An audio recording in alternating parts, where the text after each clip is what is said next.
DLED BTC second semester गणित के अंतर्गत हम लोग त्रिभुज टॉपिक का अध्ययन करेंगे। त्रिभुज तीन भुजाओं से घिरी हुई बंद आकृति को त्रिभुज कहते हैं। तीन भुजाओं से घिरी हुई बंद आकृति या तीन रेखाखंडों से भी कह सकते हैं। तीन रेखाखंडों से घिरी हुई बंद आकृति को त्रिभुज या फिर ट्रायंगल कह सकते हैं। इसका नाम ABC। यहाँ पर नाम कोई भी आप लेटर से दर्शा सकते हैं। ABC हमने यहाँ पे दे रखा हुआ है। इसमें तीन शीर्ष हो गए, एक शीर्ष A, दूसरा B, तीसरा C और तीन रेखाखंड AB, BC, CA। तीन रेखाखंड हैं, तीन शीर्ष हैं, तीन कोण होते हैं इसमें। ठीक, इन कोणों का नाम हम इस तरीके से कह सकते हैं कि त्रिभुज में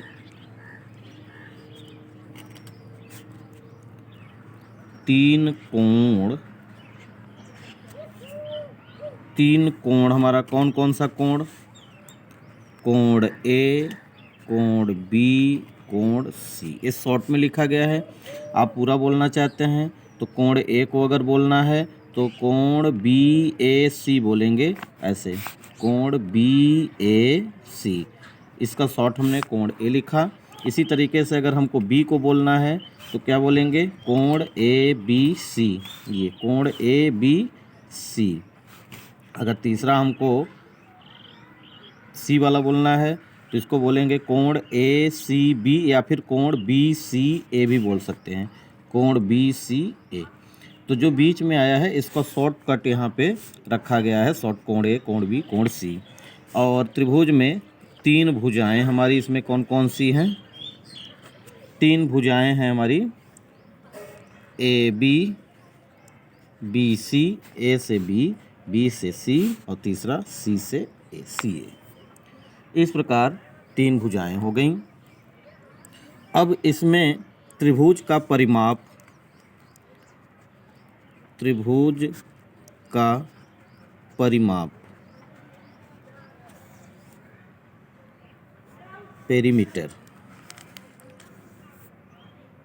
पेरीमीटर ऑफ ट्रायंगल। परिमाप, परि का मतलब चारों तरफ, त्रिभुज के चारों तरफ की माप, ये चीज़ पूछा जा रहा है आपसे। इसकी लंबाई पूछी जा रही है, टोटल यहाँ से यहाँ तक की टोटल लंबाई कितनी है। तो अगर हम इसको जोड़ दें, तीनों को जोड़ दें तो त्रिभुज का परिमाप क्या होगा? AB, BC plus CA। तीनों को जोड़ देते हैं तो ये त्रिभुज का परिमाप तीनों भुजाओं का योग, तीनों भुजाओं का योग। ये अधिकांशतः ये क्वेश्चन पूछे जाते हैं, ऐसे चित्र बना के इस तरीके से ये दे देगा। मान लीजिए ये BC एक उन्होंने चित्र दिया और इसमें कह दिया कि ये 5 सेंटीमीटर है, ये 6 सेंटीमीटर है, ये 3 सेंटीमीटर है। तो इसका परिमाप ज्ञात कीजिए। तो यहाँ पर आपको पता होना चाहिए कि परिमाप जो होता है वो तीनों भुजाओं के योग के बराबर होता है। तो परिमाप कितना हो जाएगा आपका इस क्वेश्चन में? त्रिभुज का परिमाप बराबर 5 सेंटीमीटर, 6 सेंटीमीटर, 3 सेंटीमीटर। तीनों को जोड़ दीजिए, 5, 6, 11, 11 और 3, 14 सेंटीमीटर। क्योंकि यहाँ पर लंबाई एक तरीके से मेजर की जा रही है तो यह इसका मात्रक सेंटीमीटर ओनली आएगा। ये तो हो गया त्रिभुज का परिमाप। तो त्रिभुज में तीन भुजाएं होती हैं, तीन शीर्ष होते हैं, तीन कोण होते हैं और त्रिभुज का परिमाप जो होता है वो तीनों भुजाओं का योग होता है। तीनों भुजाओं का योग पर एक क्वेश्चन मैंने आपको दे दिया है। ठीक,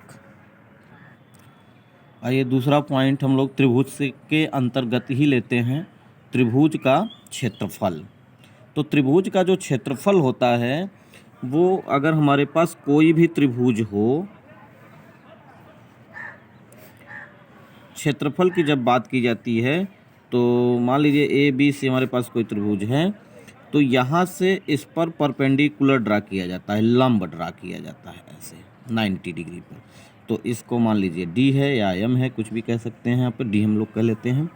तो ये जो होती है वो त्रिभुज की ऊंचाई होती है और जिस पे लंब खींचा जाता है वो उसका आधार होता है। तो यहाँ पर बी सी हमारा क्या हो गया, आधार हो गया, और ये इसकी ऊंचाई, लंबवत ऊंचाई हो गई। तो त्रिभुज का क्षेत्रफल, या इसको हम शीर्ष लंब भी कह सकते हैं, तो त्रिभुज का क्षेत्रफल एरिया कितना होगा, 1/2 आधार गुणित ऊंचाई, या फिर संगत शीर्ष लंब। ऐसा हम किसी भी शीर्ष से उसके सम्मुख आधार पे हम ड्रॉ कर सकते हैं। यहाँ पे 3 शीर्ष लंब होंगे, इधर से भी कर सकते हैं, यहाँ से भी कर सकते हैं, वो सब लंबवत होंगे। तो 1/2 आधार गुणे ऊंचाई। तो यहाँ पर 1/2 आधार हमारा कितना है, BC है, और ऊंचाई कितना है, AD है। तो ये त्रिभुज का क्षेत्रफल हो गया, 1/2 आधार गुणे ऊंचाई। इस तरीके से यहाँ से अगर हमको तीनों का बोलना होगा तो इधर से भी अगर चित्र में दिया है तो ये लाइन भी त्रिभुज की ऊंचाई कहलाएगी। अगर यहाँ इस शीर्ष से इस पर सामने वाले पे लंब ड्रा किया हुआ है तो ये भी इसकी ऊंचाई कहलाएगी। तो यहाँ पर हम तीनों को, अधिकांशतः तो इसी टाइप का दिया रहता है, लेकिन मान लीजिए अगर आपको इधर से भी दे दिया या इधर से भी दे दिया तो आपको ये हमेशा जानना चाहिए कि शीर्ष से सम्मुख भुजा पर लंबवत जो लंबाई होती है वो त्रिभुज की ऊंचाई होती है। एक दूसरा पॉइंट हम त्रिभुज के अंतर्गत एक दूसरा पॉइंट देखेंगे, इसी में है वो समबाहु त्रिभुज का क्षेत्रफल। समबाहु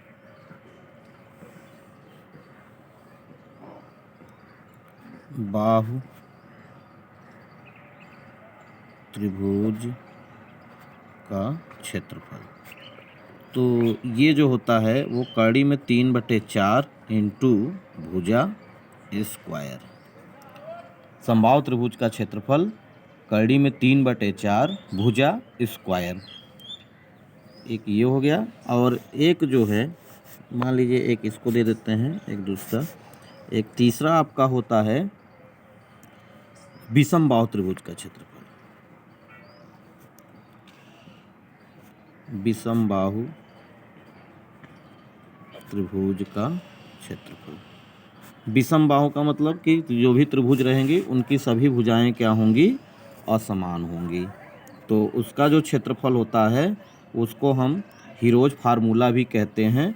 वो इस तरीके से होता है, करड़ी में s minus a, s minus b, s minus c. जहाँ ए बी सी क्या है, जहाँ ए बी सी त्रिभुज की भुजाएं हैं और जो यस है वो अर्ध परिमाप है, A B C, A plus B plus C by 2। इसे क्या कहते हैं, त्रिभुज का अर्ध परिमाप, त्रिभुज का अर्ध परिमाप, हाफ पेरीमीटर। यस बराबर a plus B plus C by 2। इस तरीके से आपके ये 3 फार्मूले हो गए क्षेत्रफल निकालने के त्रिभुज के। तो त्रिभुज का जब भी हम क्षेत्रफल की बात करेंगे तो इन 3 फार्मूलों को मुख्यतया इस्तेमाल किया जाता है। आइए अब हम लोग कुछ इस पे क्वेश्चन देख लेते हैं। आइए एक प्रश्न लेते हैं, त्रिभुज का क्षेत्रफल ज्ञात कीजिए जिसका आधार 24 सेंटीमीटर और ऊंचाई 8 सेंटीमीटर है। तो इसको ज्ञात करने के लिए आप पहले फार्मूला लिखेंगे कि त्रिभुज का क्षेत्रफल बराबर 1/2 आधार गुणित ऊंचाई। यहाँ पर हम ये भी लिख सकते हैं कि हमको दिया क्या क्या है। जैसे यहाँ पर हम लिख सकते हैं कि आधार हमको कितना दिया है, 24 सेंटीमीटर और ऊंचाई कितना दिया हुआ है 8 सेंटीमीटर। ऐसे लिख के तब हम ऐसा कर सकते हैं। चलिए 1/2 आधार की जगह पे हम 24 रख देंगे और ऊंचाई की जगह पर 8 रख देंगे। इसको काट दीजिए, ठीक है, इसको काटिए। 2 1 क्या 2, 2 दूना 4, 12 गुणित 8 मतलब 12 8 96। अब बात आती है यहाँ पे इसके यूनिट की, मात्रक की। तो जो मात्रक यहाँ पे चल रहे होते हैं क्वेश्चन में सेंटीमीटर चल रहा है। क्षेत्रफल का मात्रक जो होता है वो वर्ग इकाई होता है, स्क्वायर यूनिट। तो उसी तरीके से हम यहाँ पे जो यूनिट चल रही होती है उसी का स्क्वायर कर देते हैं। सेंटीमीटर चल रहा है, सेंटीमीटर का स्क्वायर कर देंगे तो 96 सेंटीमीटर इसका आंसर हो जाएगा। एक इसी पर हम दूसरा इसका क्वेश्चन देखते हैं। समबाहु त्रिभुज का क्षेत्रफल ज्ञात कीजिए जिसकी प्रत्येक भुजा 20 सेंटीमीटर है। तो प्रत्येक भुजा, समबाहु त्रिभुज की प्रत्येक भुजा कितनी दी गई है 20 सेंटीमीटर। तो पूछ रहा है कि इसका क्षेत्रफल ज्ञात कीजिए। तो आपको वही फार्मूला बताया गया कि समबाहु त्रिभुज का क्षेत्रफल बराबर करड़ी में 3/4 इंटू भुजा स्क्वायर। तो करड़ी में 3/4 भुजा स्क्वायर, तो भुजा कितना है 20, तो यहाँ पे रखेंगे 20 का स्क्वायर। करड़ी में 3/4, 20 का स्क्वायर मतलब 20 गुणे 20 लिख सकते हैं। इसको काटिए, 4 पंजे 20, तो 20 पंजे 100, 100 करड़ी में 3 सेंटीमीटर स्क्वायर। ये आपका क्षेत्रफल प्राप्त हो गया। अब अगर इसी क्वेश्चन में वो ये कह देता कि इसका परिमाप बता दीजिए, समबाहु त्रिभुज की एक भुजा 20 सेंटीमीटर, प्रत्येक भुजा 20 सेंटीमीटर है, तो इसका परिमाप बता दीजिए। तो परिमाप कितना हो जाएगा 20 ये भी, 20 ये भी, 20 ये भी। तो मान लीजिए PQR हमारा त्रिभुज हो गया, तो इसकी प्रत्येक भुजा कितनी हो जाएगी 20 हो जाएगी। तो इसका परिमाप कितना हो जाएगा, तीनों भुजाओं का योग 20 + 20 + 20। वैसे इसका समबाहु त्रिभुज का जो परिमाप होता है वो 3 गुणे भुजा होता है, या 3A कह सकते हैं। तो 20 × 60 सेंटीमीटर। आइए समकोण त्रिभुज के बारे में थोड़ा सा चर्चा कर लिया जाए।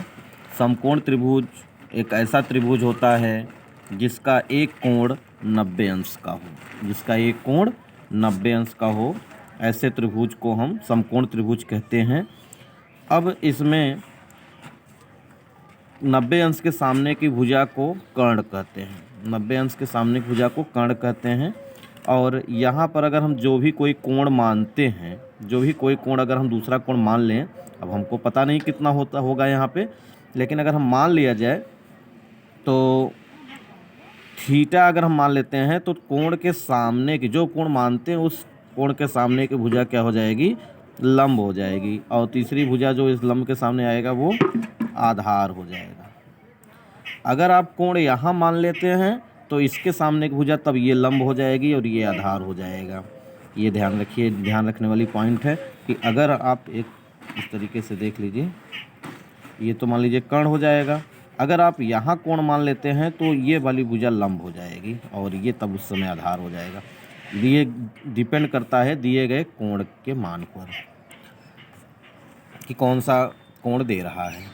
ठीक, अब यहाँ पर इस पर एक पाइथागोरस प्रमेय इस पर लागू होता है कि किसी समकोण त्रिभुज में कर्ण पर बना वर्ग, किसी समकोण त्रिभुज में कर्ण पर बना वर्ग शेष दो भुजाओं पर बने वर्गों के योग के बराबर होता है।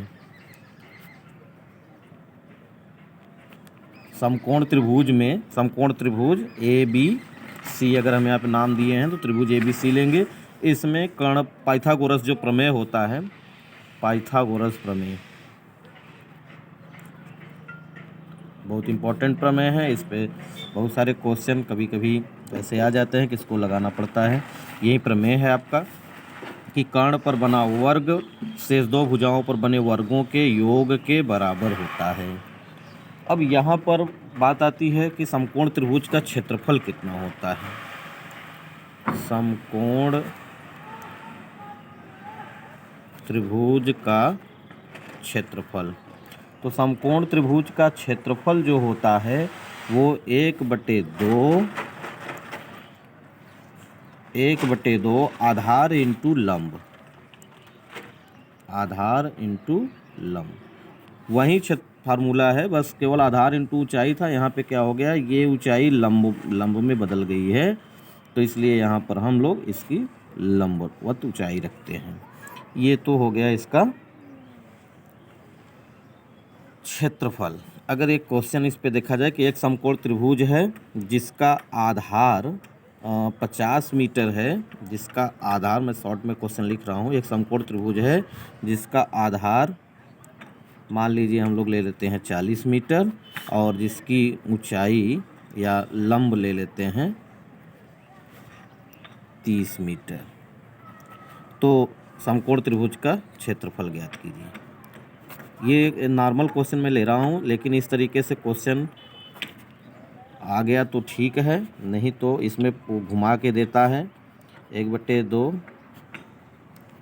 आधार गुणित ऊंचाई या लंब लिखेंगे भाई यहाँ पर, तो 1/2 आधार 40 ऊंचाई 30, इसको काटिए 20 3 60 600 मीटर मैंने लिया हुआ, तो यहाँ पे मीटर का इसको रखें। अब देखिए इसमें घुमाने वाली बात क्या है। घुमाने वाली बात ये है कि एक समकोण त्रिभुज में अगर मान लीजिए आपको कर्ण दे दिया, हाँ, और आधार दे दिया, तो आपको त्रिभुज का क्षेत्रफल निकालने के लिए लंब चाहिए। तो लंब निकालने के लिए पाइथागोरस प्रमेय का उपयोग करना पड़ेगा आपको।